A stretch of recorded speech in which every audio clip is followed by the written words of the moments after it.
صرف 5 منٹ کا مدرسہ قرآن و حدیث کی روشنی میں۔ ایک رمضان المبارک۔ نمبر 1، اسلامی تاریخ۔ رمضان المبارک کا مہینہ۔ رمضان المبارک کا مہینہ ایمان والوں کے لیے بہت بڑی نعمت ہے۔ اس میں اللہ تعالیٰ اپنے بندوں کو خاص نعمتیں دیتے ہیں جو دوسرے مہینوں میں نہیں دی جاتی، اس لیے اس مہینے کی بہت زیادہ قدر کرنی چاہیے۔ خود رسول اللہ صلی اللہ علیہ وسلم اس مبارک مہینے کی تیاریاں رجب کے مہینے سے ہی شروع کر دیا کرتے تھے۔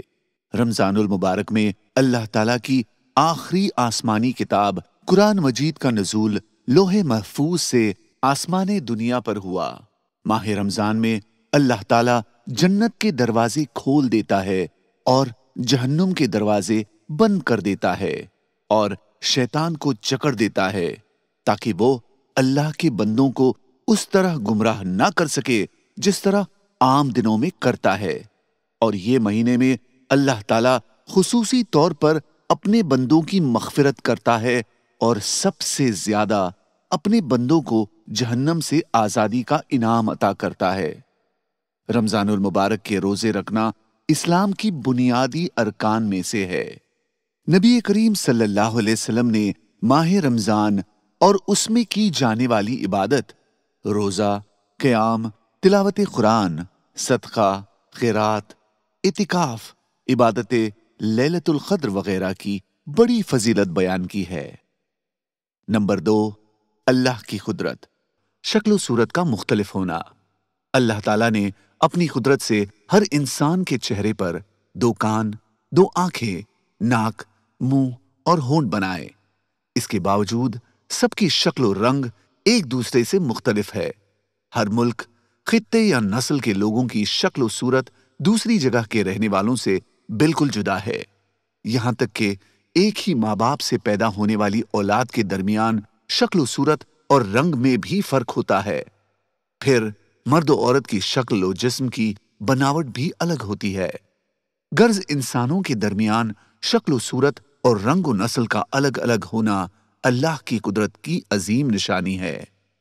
نمبر 3، ایک فرض کے بارے میں، رمضان کے روزے۔ قرآن میں اللہ تعالیٰ فرماتا ہے، اے ایمان والو، جس طرح تم سے پہلے لوگوں پر روزہ فرض کیا گیا تھا اسی طرح تم پر بھی روزے فرض کیے گئے ہیں تاکہ تم پرہیزگار بنو۔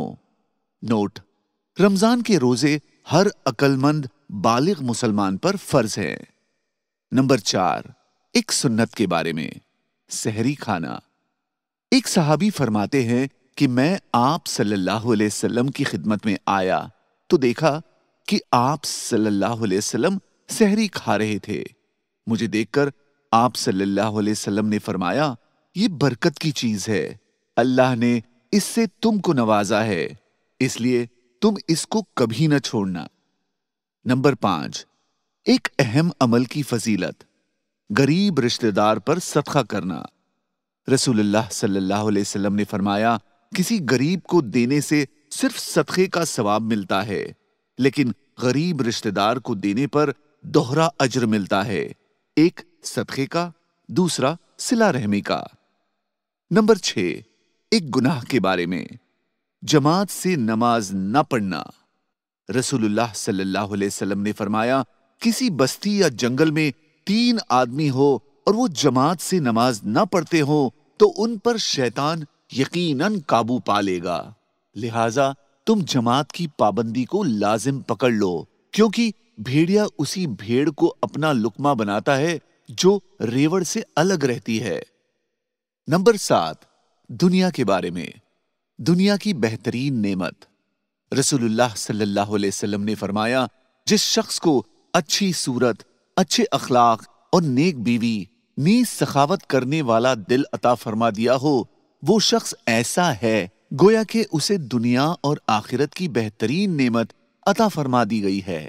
نمبر 8، آخرت کے بارے میں، جنت کے دروازے کی چوڑائی۔ رسول اللہ صلی اللہ علیہ وسلم نے فرمایا، جنت کے جس دروازے سے میری امت داخل ہوگی اس کی چوڑائی سوار کی 3 برس کی مسافت کے برابر ہوگی جو گھوڑے کو خوب دوڑانا جانتا ہو۔ دروازے کی اس قدر چوڑائی کے باوجود جب میری امت